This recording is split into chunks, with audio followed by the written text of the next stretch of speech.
बिस्मिल्लाहिर्रहमानिर्रहीम। अस्सलाम वालेकुम। आज मैं आपको ऑरेंज मार्मलेट बनाने की रेसिपी दूंगी। आप आसानी से इसे घर में बना सकते हैं। तो ऑरेंज मार्मलेट बनाने के लिए आप ऑरेंजिस का जूस निकाल लें। यहाँ मैंने हाफ लीटर ऑरेंज जूस निकाल लिया था, जो कि तकरीबन 9 माल्टे थे। और जिन माल्टों का जूस आपने निकाला है उनका गूदा आपने फेंकना नहीं है। इसी में से 5 माल्टों का गूदा चाहिए होगा। और ये तकरीबन 5 ऑरेंजेस का गूदा है जो हमें ऑरेंज मार्मलेट बनाने के लिए चाहिए होगा, क्योंकि जो सारा पेक्टिन है वो इसी में होता है जो इसको जमाने में मदद करेगा। और इसके अलावा चीनी चाहिए होगी 300 ग्राम। अगर आप ज़्यादा मीठा पसंद करते हैं तो आप 300 ग्राम से 500 ग्राम तक चीनी डाल सकते हैं। और ऑरेंज पील 2 टेबलस्पून चाहिए होगी, यानी ऑरेंज का छिलका बिल्कुल बारीक बारीक जूलियन काट लीजिएगा और छिलके का वाइट पार्ट बिल्कुल हटा दीजिएगा, क्योंकि कुछ लोग कहते हैं कि उनका ऑरेंज मार्मलेट कड़वा बनता है। तो इसकी वजह ये होती है कि वो छिलके के पीछे जो सफ़ेद पार्ट होता है उसको नहीं उतारते और इसी वजह से उनका ऑरेंज मार्मलेट कड़वा हो जाता है। और नींबू का रस 3 टेबलस्पून चाहिए होगा। और इसके अलावा एक मलमल का कपड़ा जिसमें ऑरेंज का गूदा डालकर एक लूज सी पोटली बनाकर डालेंगे। और एक साफ उबाल कर खुश्क की हुई बोतल चाहिए होगी। चाहे तो आप बोतल को उबाल कर ओवन में रख कर भी खुश्क कर सकते हैं, क्योंकि बोतल का साफ होना और खुश्क होना भी ज़रूरी है। सबसे पहले आप ऑरेंज जूस डाल लें।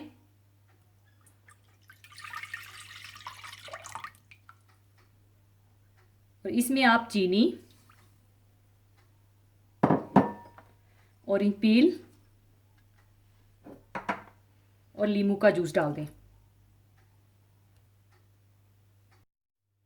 और इसे आप पकने के लिए चढ़ा दें। और दूसरी तरफ आप मलमल के कपड़े में ऑरेंज का गूदा डालकर एक लूज सी पोटली तैयार कर लें।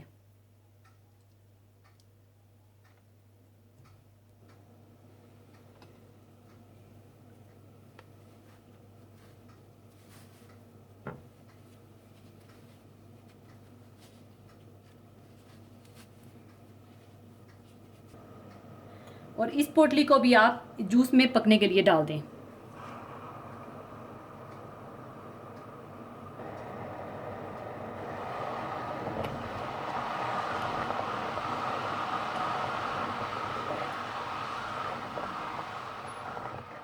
एक उबाल आने के बाद आप इसे बिल्कुल हल्की आंच पर पकने के लिए रख दें।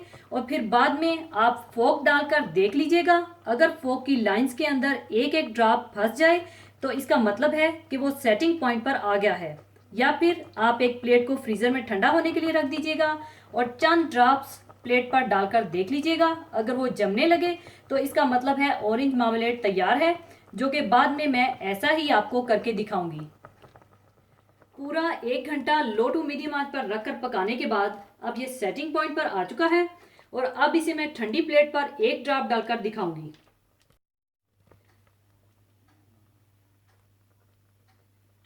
इस तरह से आप एक ड्रॉप डालकर देख लीजिएगा।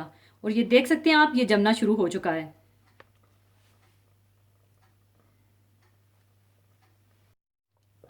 ऑरेंज मार्मलेट तैयार है। इसके बाद आप पोटली को निचोड़ कर निकाल लीजिए। और इसके बाद आप बोतल को फिल कर लें और इसमें चम्मच ज़रूर रखें ताकि बोतल क्रैक ना हो।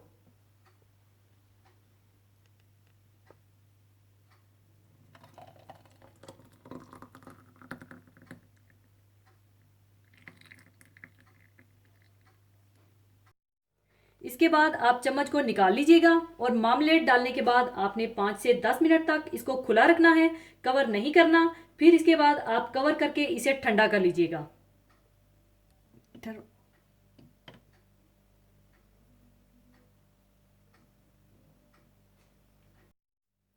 और याद रखिएगा, अगर आप इसे ज़्यादा पका देंगे तो ये पत्थर की तरह सख्त हो जाएगी, इसलिए इसे थोड़ा लिक्विड ही रखिएगा, क्योंकि ठंडा होने के बाद ये बहुत अच्छा सा सेट हो जाएगा। लीजिए, ऑरेंज मार्मलेट तैयार है। इसे फ्रिज में रखकर मैंने ठंडा कर लिया था और ये बहुत अच्छी तरह से सेट हो चुका है। आप इसे पूरा साल प्रिजर्व करके रख सकते हैं, लेकिन इसकी प्रिजर्वेशन के लिए ज़रूरी है कि आपकी बोतल उबाल कर धुली हुई, साफ और खुश्क होनी चाहिए। और आप अपने घर की बनी हुई ऑरेंज मार्मलेट लोगों को गिफ्ट भी कर सकते हैं। तो ज़रूर बनाइएगा। और जाने से पहले एक हदीस पाक शेयर करना चाहूँगी। हदीस पाक इस तरह से है, हज़रत अबू हुरैरा रज़ी अल्लाह अन्हु से रवायत है कि रसूलुल्लाह सल्लल्लाहु अलैहि वसल्लम ने फरमाया, ज़रूर बिल ज़रूर तुम हकदारों के हक अदा करोगे। क़यामत के दिन ऐसा होगा यहाँ तक कि बगैर सींग वाली बकरी का बदला सींग वाली बकरी से लिया जाएगा। इस हदीस में आप सल्लल्लाहु अलैहि वसल्लम का ये फरमाना कि बगैर सींग वाली बकरी का बदला सींग वाली बकरी से लिया जाएगा, ये इस बात की तरफ इशारा है कि हकूक का मामला बड़ा सख्त है। गो जानवरों के लिए जन्नत दोज़ख नहीं, लेकिन ये मामला अल्लाह की सिफ्ते अदल का मज़हर है जो उस दिन कामिल तौर पर जाहिर होगी। दीन इस्लाम दिलों को जोड़ने और मोहब्बत पैदा करने वाला दीन है, इसीलिए इसमें अदलो इंसाफ और हकदारों के हक अदा करने पर बहुत जोर दिया गया है। इसलिए कि अदलो इंसाफ और हकूक की अदायगी में कोताही फसाद और तबाही का सबसे बड़ा जरिया है। नबी करीम सल्लल्लाहु अलैहि वसल्लम की सीरत के सिलसिले में एक वाक़या ये मिलता है कि आप सल्लल्लाहु अलैहि वसल्लम ने नबूवत से पहले एक ऐसे मुआहदे में शिरकत फरमाई थी जिसका मकसद मजलूमों की दादरसी और हकदारों को उनका हक दिलवाना था। और आप सल्लल्लाहु अलैहि वसल्लम ने फरमाया कि अब अगर ज़माना इस्लाम में भी कोई इस हल्फ की दुहाई देकर मुझे बुलाए तो मैं इसकी मदद को दौड़ूंगा। नबी करीम सल्लल्लाहु अलैहि वसल्लम का ये इरशाद इस बात की अहमियत को उजागर करता है कि मुआशरे में हक व इंसाफ का क़याम और इसकी बका किस कदर ज़रूरी है। एक वाक़े से जो दौरे नबूवत का है, इससे मालूम होता है कि हकदार को उसके हक की अदायगी को आप सल्लल्लाहु अलैहि वसल्लम किस कदर अहमियत देते थे। एक शख्स जो अहले मक्का में से नहीं था बल्कि किसी और जगह से आया था, अपना ऊंट अबू जहल को फरोख्त किया, लेकिन वो उसकी कीमत अदा करने में हिचकिचाने लगा। उस शख्स ने अपना मामला कुरैश के सरदारों को जो उस वक्त हरम में बैठे हुए थे पेश किया। आप सल्लल्लाहु अलैहि वसल्लम भी इस वक्त वही तशरीफ फरमा थे। किसी तरह वो शख्स आप सल्लल्लाहु अलैहि वसल्लम के पास हाजिर हुआ और दरख्वास्त की कि मुझे मेरा हक अबू जहल से दिलवा दीजिए। आप सल्लल्लाहु अलैहि वसल्लम फौरन उस शख्स को लेकर अपने जानी दुश्मन अबू जहल के घर पहुंच गए और उसको हुक्म दिया कि अभी इसका हक इसे दो। उस दुश्मन दीन को इसकी तामील के बगैर कोई चारा न था। कुरान पाक में भी कई आयतें आई हैं जिनमें अदलो इंसाफ से काम लेने की ताकीद आई है। मसलन सूरह इनाम में है, और जब किसी की निस्बत कोई बात कहो तो इंसाफ से कहो, ख्वाह वो तुम्हारा रिश्तेदार ही हो। और एक और जगह कुरान पाक में इरशाद है, और अल्लाह तुमको इंसाफ और एहसान करने का हुक्म देता है। और सूरह निसा में भी इरशाद होता है, और जब लोगों में फैसला करने लगो तो इंसाफ से फैसला किया करो।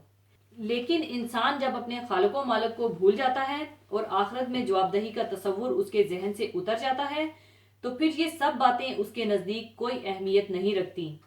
वो हकदार का हक मारना अपनी अक्लमंदी समझता है, लेकिन इस दुनिया की ये अक्लमंदी आखिरत में किसी काम ना आएगी।